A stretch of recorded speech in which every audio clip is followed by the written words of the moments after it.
É um grande privilégio poder partilhar com você a palavra de Deus e hoje para tratar de um assunto tão empolgante, tão sublime, a suprema exaltação de Cristo. E vou basear esta mensagem em Filipenses, capítulo 2, versos 5 a 11. Vamos ouvir a leitura deste texto. Tende em vós o mesmo sentimento que houve também em Cristo Jesus, pois ele, subsistindo em forma de Deus, não julgou como usurpação o ser igual a Deus, antes a si mesmo se esvaziou, assumindo a forma de servo, tornando-se em semelhança de homens e reconhecido em figura humana.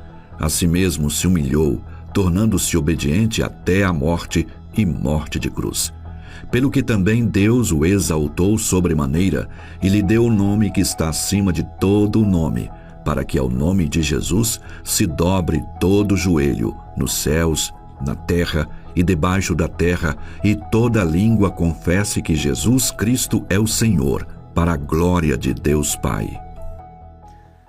O apóstolo Paulo, o grande bandeirante do cristianismo, este arauto da fé, este desbravador do reino de Deus, depois de percorrer várias províncias do Império Romano, plantando igrejas na Galácia, na Macedônia, na Acaia, na Ásia Menor, agora está preso pela primeira vez, porque ele teve 2 prisões em Roma, está preso em Roma, de onde ele escreve esta carta aos Filipenses. Esta carta, a epístola da alegria, mesmo na prisão e sob algemas, Paulo está transbordando de uma alegria indizível e cheia de glória.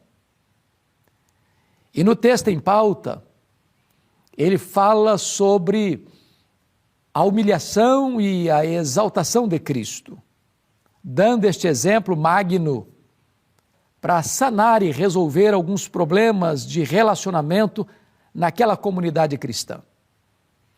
E eu gostaria então de tratar, em primeiro lugar, dos degraus da humilhação de Cristo, onde ele desce da glória às profundezas da humilhação da cruz. E o texto vai nos dizer algo muito importante. Está escrito assim no verso 6. Pois ele, subsistindo em forma de Deus, não julgou como usurpação o ser igual a Deus. Adão, sendo homem, quis ser igual a Deus. Lúcifer, sendo anjo de luz, quis ser maior do que os outros anjos e ser igual a Deus. Porém, Jesus, o Verbo eterno, pessoal, divino, autoexistente, sendo Deus, não julgou como usurpação o ser igual a Deus.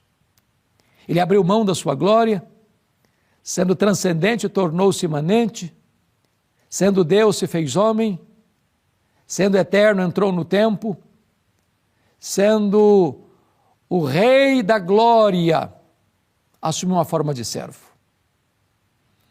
O texto prossegue no verso 7 e diz: antes a si mesmo se esvaziou. Preste atenção que ele não foi esvaziado, ele se esvaziou. E ele é transcendente, ou seja, ele é maior do que tudo quanto ele mesmo criou, porque todas as coisas foram feitas por intermédio dele e sem ele nada do que foi feito se fez. Se o nosso universo, segundo os estudiosos, é tão vasto, é tão grande, se este universo é tão colossal, se ele tem uma extensão para nós quase incompreensível, de bilhões de anos-luz, e se este é maior do que tudo quanto ele mesmo criou, ele foi se esvaziando, se esvaziando e se esvaziando, a ponto de transformar-se num zigoto, num embrião, num feto, num bebê que nasce de uma virgem, enfaixado em panos, colocado num coxo de animal comer numa manjedoura. Ele a si mesmo se esvaziou. Mas o texto diz que ele se esvaziou e assumiu a forma de servo. Não uma forma aparente, teatral, não apenas uma misura. De fato, ele assumiu definitivamente a forma de servo. Ele não veio para ser servido, ele veio para servir. Sendo ele o mestre e o senhor, ele lavou os pés dos discípulos. Ele andou por toda parte fazendo o bem, libertando os oprimidos do diabo. Os cegos viram, os surdos ouviram, os mudos falaram, os coxos andaram, os leprosos foram purificados, os mortos ressuscitaram. As pessoas que chegavam a ele machucadas, feridas, quebradas, ele as restaurava. Ele veio para servir. Mas o texto prossegue e diz ainda que ele também tornou-se obediente até a morte, e morte de cruz. Ele não foi para aquela cruz porque cometeu o pecado, ele era inocente. Ele não foi para aquela cruz por um mero acidente histórico, no sentido de ter sido uma vítima do sistema religioso, no sentido de Roma, mancomunada com o sinédrio judaico, tê-lo prendido, julgado, condenado. Ele não foi para aquela cruz porque fracassou diante das forças militares da época. Ele não foi para aquela cruz porque Judas o traiu, porque Pedro negou, porque o sinédrio o condenou por 2 crimes graves, blasfêmia contra Deus e conspiração contra César. Ele não foi para aquela cruz porque Pilatos sentenciou a pena de morte, morte de cruz. Ele foi para aquela cruz como nosso Redentor, voluntariamente, porque o Pai também o entregou por amor. Ele foi para aquela cruz como um rei caminha para a sua coroação, porque foi lá na cruz que ele esmagou a cabeça da serpente. Foi lá na cruz que ele expôs os principados e potestades ao desprezo. Foi lá na cruz que ele comprou para nós, com o seu sangue, eterna redenção. Foi lá na cruz que ele pagou a nossa dívida e anulou o escrito de dívida que era contra nós. Foi lá na cruz que ele então alcança para nós a gloriosa salvação, a vida eterna. Pois bem, esses foram os degraus que ele foi descendo na sua humilhação. Mas agora vejamos a sua exaltação. No verso 9 diz assim: pelo que também Deus o exaltou sobremaneira. Chama a sua atenção para o fato de que ele a si mesmo se esvaziou. Mas não está escrito que ele a si mesmo se exaltou. Mas está escrito, pelo que também Deus, o Pai, o exaltou. Não é correto a autoexaltação, mas Deus, o Pai, o exaltou sobremaneira. E esta palavra, exaltou sobremaneira, é uma única palavra no grego que significa que ele foi exaltado ao grau máximo, em posição superlativa. Não há ninguém mais exaltado do que ele. Ele foi colocado à destra do Deus Pai Todo-Poderoso. Ele está assentado no trono de onde ele governa o universo, de onde ele dirige as nações, de onde ele controla a nossa vida. Mas veja mais, está escrito o seguinte: e lhe deu o nome que está acima de todo nome. É o nome de Jesus. Para que é o nome de Jesus. Este é o nome sobre todo nome. Há poder nesse nome. Há poder para perdoar pecados nesse nome. Há poder para curar os enfermos nesse nome. Há poder para expulsar os demônios nesse nome. Há poder para vencer as trevas nesse nome. Há poder para desbaratar todas as tramas do adversário nesse nome. Diante desse nome, todos tremem no inferno, porque este é o nome sobre todo nome, o nome todo-poderoso de Jesus Cristo. E Paulo prossegue e diz assim: para que ao nome de Jesus se dobre todo o joelho nos céus, na terra e debaixo da terra. Em outras palavras, anjos, homens, demônios, precisam se curvar diante desse nome. Aqueles que hoje não o fazem voluntariamente, terão que fazê-lo necessariamente no grande dia do juízo. Até o diabo vai ter que confessar que Jesus Cristo é o Senhor. Até os demônios vão ter que confessar que Jesus Cristo é o Senhor. Até os homens ateus vão ter que confessar que Jesus Cristo é o Senhor. Até os satanistas vão ter que confessar que Jesus Cristo é o Senhor.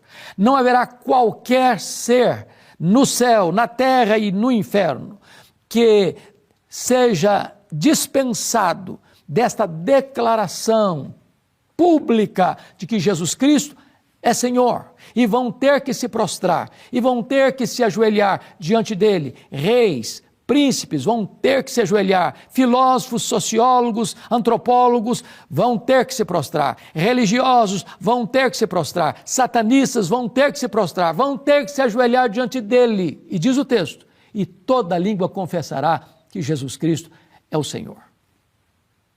Há muitos senhores hoje, há muitos deuses pagãos hoje. Há muitos homens que acham que estão revestidos de poder e autoridade. Mas tudo isso vai cair por terra e há apenas um nome vai ser exaltado, diante de quem todo joelho vai se dobrar, diante de quem toda língua vai confessar que Jesus Cristo é o Senhor. Ele é o Senhor. Ele é o Rei dos Reis, Ele é o Senhor dos Senhores, Ele está assentado no trono, Ele tem as rédeas da história em suas mãos, Ele está conduzindo a história à sua consumação, Ele é o todo-poderoso Deus, Ele é a única esperança para você e para mim, Ele é o único nome que pode trazer salvação e vida eterna para nós, Ele é o único nome que pode trazer esperança para nós, porque Ele é a nossa paz, Ele é a nossa alegria, Ele é a nossa esperança, Ele é a nossa esperança, Ele é a nossa vida, Ele é a nossa justiça, Ele é a nossa recompensa, Ele é a nossa herança. Mas Paulo conclui dizendo: e toda língua confesse que Jesus Cristo é Senhor, para a glória de Deus Pai. Jesus foi enviado pelo Pai. Jesus viveu em sintonia com o Pai. Jesus era e é o prazer do Pai. Jesus veio para fazer a vontade do Pai. Jesus concluiu a obra que o Pai lhe confiou. Jesus voltou para o céu e foi entronizado pelo Pai à sua direita em majestade. O Pai o enviará a segunda vez para buscar a sua igreja e para julgar as nações. E então, ao fim, na consumação de todas as coisas, Jesus vai devolver toda a glória ao Pai. Que verdade bendita, que verdade preciosa. O mundo não está à deriva, a história não está sem rumo. Por mais estranho que possa parecer as circunstâncias à nossa volta, por mais dolorosa que seja a realidade mundial, saiba disso, o Senhor Deus não perdeu o controle da história. A história é teleológica, ela caminha para um telos, para um fim, para uma consumação. E a vitória é de Cristo e da sua igreja. Ao fim, o próprio Deus Pai receberá toda a honra, toda a glória e todo o louvor. E nós poderíamos encerrar com aquele texto sublime de Apocalipse. Eu vou fazer isso lendo para você. Apocalipse capítulo 5, versículo 13, está escrito: então ouvi que toda criatura que há no céu e sobre a terra, debaixo da terra e sobre o mar, e tudo que neles há, estava dizendo àquele que está sentado no trono e ao Cordeiro, seja o louvor e a honra e a glória e o domínio pelos séculos dos séculos. Amém. Eu quero orar com você e dar graças a Deus por Jesus Cristo, que foi sobre e excelentemente exaltado. E hoje você pode se prostrar diante dele e confessar que ele é o Senhor da sua vida. Eu te peço, Pai, que tu apliques esta palavra ao coração de todos aqueles que estão nos assistindo, para que se rendam a Cristo, recebendo-o como Salvador e Senhor, vivendo na presença dEle para a glória dEle. Assim oramos, em nome de Jesus. Amém.